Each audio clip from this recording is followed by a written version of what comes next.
Join us for a review of the new Bentley Continental GT with a comparison of the convertible GTC. Let's go!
Starting here with the front, the new generation, you see it still has this timeless design. You immediately see it's a Bentley. It hasn't changed that much.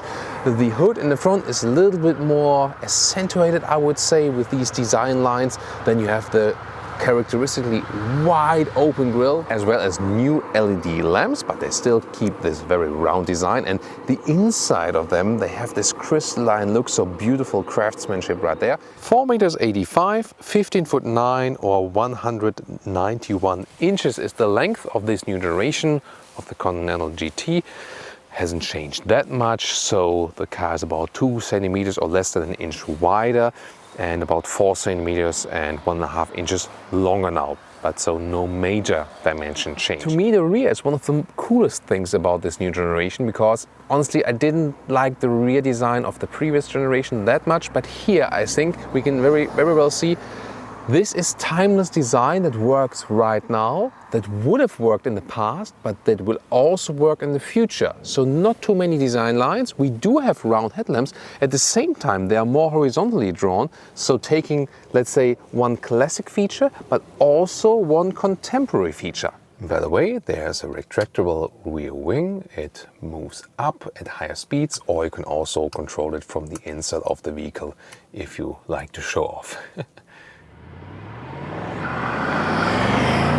And let's take a look at the convertible. First of all, roof is of course different. We'll show it closed and open. Then the color is called Monaco Yellow. Yeah, I mean, that's racing style heritage at least. And there's also trim here with the dark front grille and dark accentuations around the headlamps and so on. Black wheels, in this case 22-inch. This looks more massive, but of course always a trade-off between comfort and the looks, and we'll soon experience more about that. Red brake calipers as a contrast to that. And also in the rear there are then dark exhaust notes, so a little bit playing with the accentuations here. Now let's open the roof. You can see in the time code then how long it really takes, if someone wants to mark that in the comments.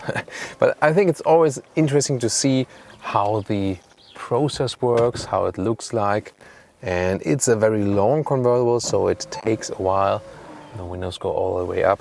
And then there's a button where you can also lower the windows, all four at the very same time then.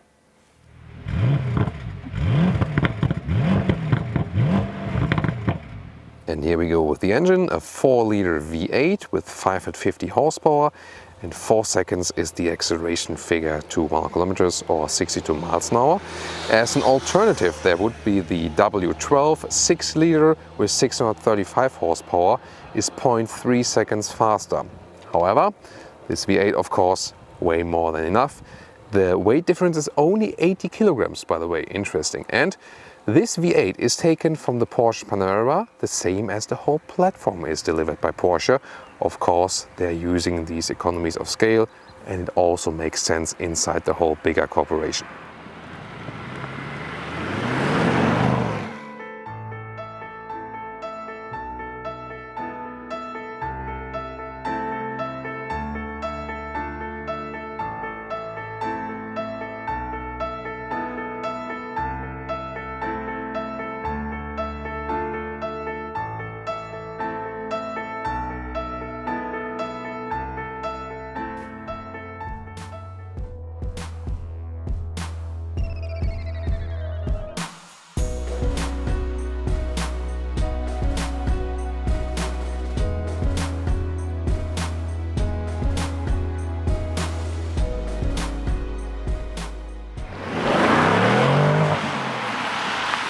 Well, first of all, as for the door closing, we're not smashing it today because soft close. Ta-da! This area here in the lower part, by the way, with the speakers and also with the Bentley entry badge, also looks really awesome at night. Then you have high floor mats and also beautiful pedalry. So here with aluminum and some rubber, good combination.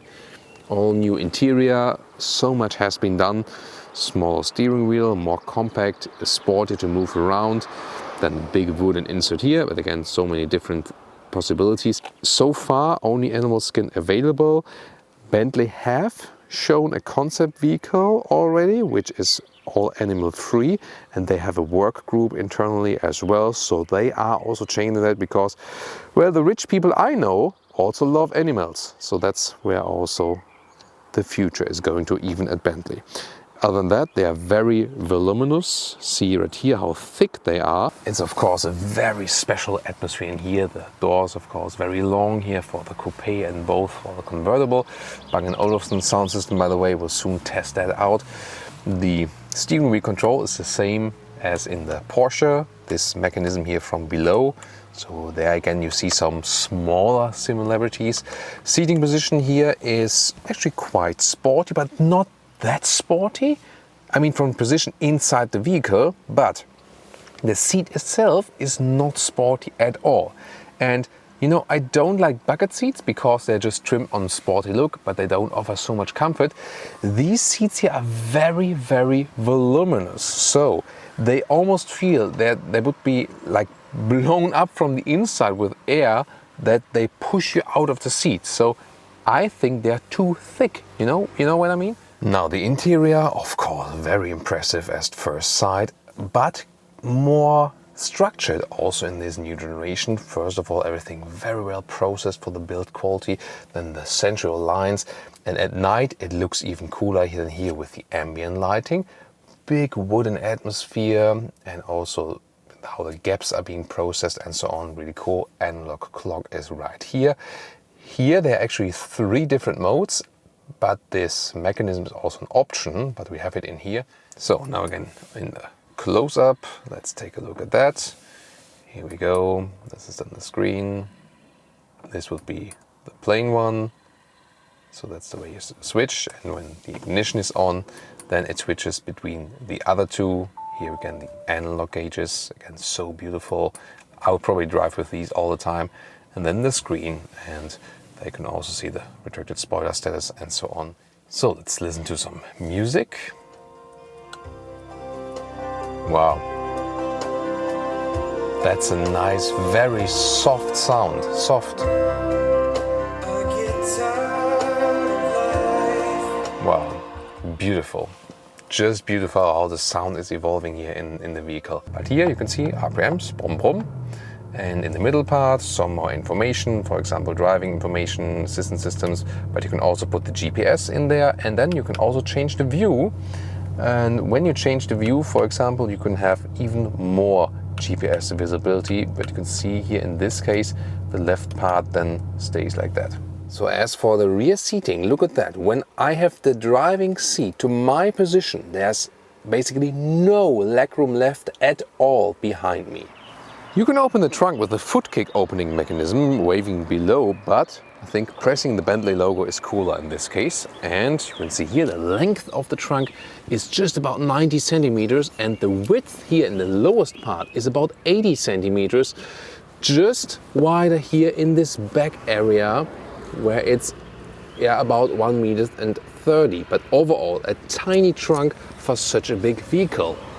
Now the interior of the convertible is comparison, and also different trim. So you can also of course get this trim for the coupe if you like. Here all in black with yellow contrast stitches, and also with a name sound system, 18 speakers. That's the top system that is available. By the way, also cool illuminations at night here again, also with the puddle light. And this special sound system has also vibration speakers in the seats, so they vibrate actually when you sit on it. And once again, screen action right here, so you can see how it looks like here in the black trim. And head-up display, it's in both vehicles actually. Current speed and the loud speed, even though it's not the correct allowed speed here at the moment, it's a little bit higher. Well, Well, sometimes there are some mistakes taken from the maps, so you always have to recheck yourself. And there will also be some GPS information on there when you have a route set. And the car key in this one here, by the way, also has a yellow Bentley logo fitting to the vehicle color. And another special thing for the convertible is here you have the neck heater in 3 levels. Well guys, you know I'm a friend of efficiency and also good fuel economy and so on, but since this is a V8, and I know especially our friends from the US want to see me flooring out this V8 here on the German Autobahn, we'll start with that and talk about the other things later. Just putting it to sports mode and making a rolling start from about 40 kilometers an hour, so like 25 miles an hour, and let's see how that one goes. Sports mode, and let's go.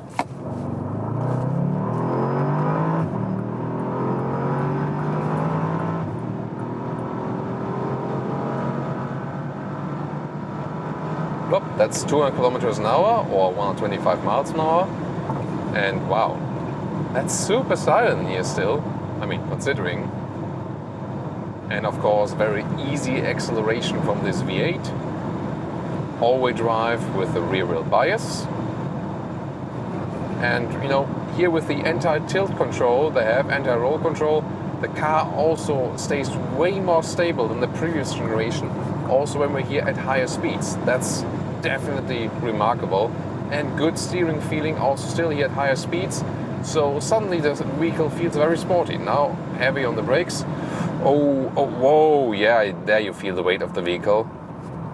Yeah, that's the latest point where you feel like, yeah, that goes very fastly forward, but you have to manage the brakes, and you know, there's still laws of physics applying.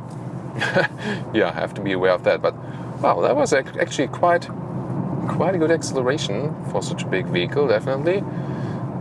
This about 4 seconds here for the 550 horsepower.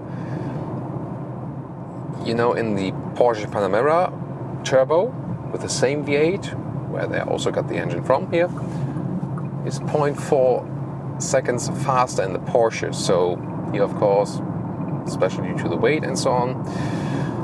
Yeah, but I mean, it's still fast enough. And the convertible is 0.1 seconds slower than with the very same engine. Here now in the tunnel, wow, look at that here. Beautiful ambient lighting here, and especially in the middle console area. Yeah, that's a wonderful job. Also with the analog gauges I've put here on at the moment. So that's really, really cool. And let's just lower the right window and listen to that sound once again. Shifting down. Yeah. Quite decent, isn't it? I mean, the sound is not exaggerated, not at all, but you still notice that it's a V8 from this group. So, then, once more on the motorway, oh, there's a nice old E30 Touring. It's not called E30 then, right, when it's Touring, I think. BMW fans held up with that.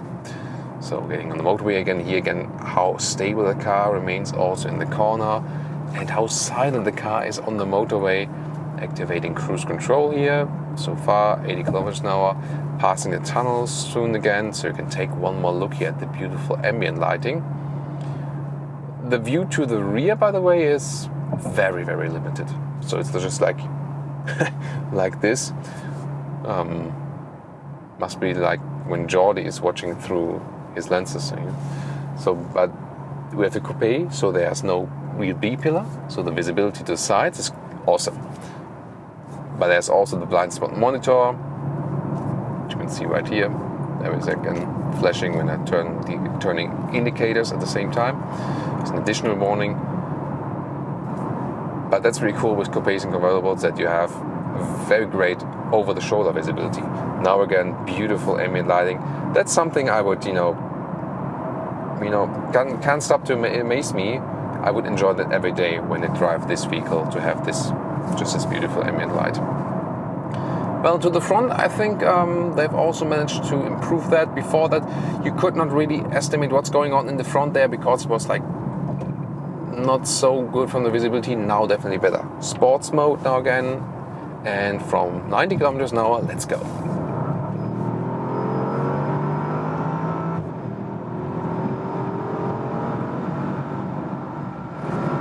That's again 200 kilometers an hour or 125 miles an hour. For safety reasons, I won't drive faster than that because there's still other cars on the road, and the car is so much better hooking up to the road than the previous generation. It feels so much more agile and connected to the road. So that's really remarkable. And yeah, I wouldn't exactly say it feels like a British Panamera or something, because but if they put the air suspension really stiff, maybe then it would. But you feel the Volkswagen AG DNA, so to say, from the steering feeling, for example, and of course this Porsche engine and the platform from the Panamera. So there are some similarities you also somewhat feel when driving this vehicle. But I think, just all the things, they really profited from that. And that's also the reason why they do that with the big corporations, that some part of the corporation develops something and the others just use it. That just makes sense, economies of scale, and also you can do things more in perfection then. And here we go. To me, the finest thing you can do with this vehicle, driving it with the open top. I do have the wind deflector mounted, and that's actually the most important thing to prevent too much wind going around here in this vehicle. It's a classic one, but it's also the most effective one, definitely. And the question is always with the cabriolets, are they all-season convertibles or are they just for hot summertime and so on? And I have to say that, considering we're driving at the moment 50 kilometers an hour, so about like 30 miles or something, there is a surprising amount of wind noise from the left back area if we compare it, for example, with mid-size convertibles, be it like an Audi A5, BMW 4 Series or Mercedes C-Class, or even then above that Mercedes E-Class convertible, for example. Again, we're talking about a high niveau or high level here, so everything I say has to be rated against the price and not like in a general low car segment. So we can also be a little bit pickier if we spend so much money, of course.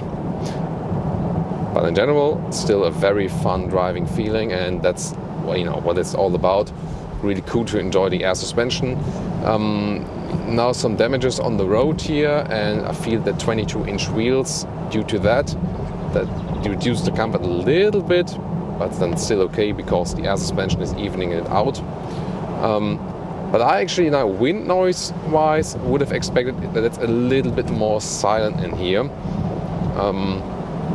From the wind I feel, actually it's still okay. Now it's about like a nice cruising speed, 60 to 70 kilometers an hour or something. This is always really nice for cruising. Here you feel, for European roads, the car is really wide. That can be a problem at times. Then you're more at home in a smaller convertible. This won't be an issue, of course, on US roads. Well, we picked a nice pittoresque landscape road here for you, so you can enjoy driving this one here together with me with an open top. Definitely also a great Autogefühl. Well, what we can also do is going to the sports mode, then we can hear a little bit more of that V8, of course, just when I really hit the throttle. Other than that, you can also enjoy the landscape. Overview is of course really good in this convertible. And see here also the movement of my hair. At the moment it's actually quite still. Yeah, just going on the safe here. Yeah, and then you can accelerate out and hear a little bit more of that V8. I told you earlier with the Coupé part that the engine sound is not that notable. So driving the convertible indeed makes it more notable, especially if you are in sports mode. But it's also not set on a tone that it's... They could also drive a little bit more to the side, can't they? So it's not set on a tone that you want to pose with the sound or something. this is after all a gentleman's car, you know, and gentlemen don't want to arouse like too much attention. Yeah. But maybe a little bit, you know. So that the ladies should know, but they shouldn't be screwed off. That's, I think, the balance, isn't it?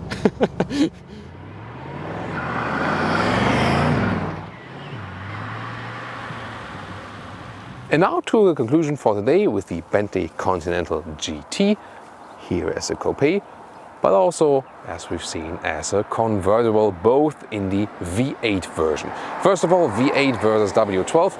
Yeah, it's a little bit lighter. It's not, you know, that much less powerful. So overall, I think, also considering the price that you have to pay way more extra for the W12, I think the V8 is absolutely fine in performance and also how it balances the whole vehicle. The main difference here in the new generation to the predecessor is it's sportier, it's more agile, there's a better steering input, the suspension has been upgraded, it's more comfortable and sporty at the very same time. Great air suspension setup, you still feel it's an air suspension here, I think that's very important. So they kept this Bentley origin, so to say. It does not really feel like a Panamera two-door or something. However, you feel some similarities, of course, from other Volkswagen Group vehicles and of course the Porsche engine, the platform and so on. But it still kept its own Bentley character with this more ship-alike feeling, but more agile than before. And I think that's the main difference. So indeed, the shift from the previous generation to this one here is a very, very big one. However, they kept the very elegant and timeless exterior, also one of the key features of this vehicle. Perfection in the interior, the build quality is really super, super high. Yes, they're working on a more sustainable material choice. That will be the most important Bentley project for the future, or it's already going on right now. Told you earlier, they already had a concept car with that, so really waiting for that. And driving wise, as I said, a big improvement, so it was a lot of fun. And I think, you know, to me, the seat's a little bit more too voluminous. I told that earlier. Yeah, they could be a little bit sportier, so you don't feel like, you know, being pushed out of the seat, so to say, you know, figuratively speaking. But overall, still a very impressive vehicle. So, what do you think? Would you actually go for this one? Can you actually go for this one? I mean, hardly anyone can. You have to pay massive amounts of money for that. €250,000 or dollars. Yeah, you should always calculate with that. Of course, a little bit less expensive with the V8 and of course a little bit less expensive here with the Coupé. But to me, yeah, I mean, I would always take the convertible. If there's a car where there's a Coupé and the convertible version, it's always the convertible for me as a Cabriolet fan. So, what would be your take? Please join us in the comments and also see you next time. Thank you so much for tuning in, and thank you especially for our long-term subscribers. Stay tuned, see you next time.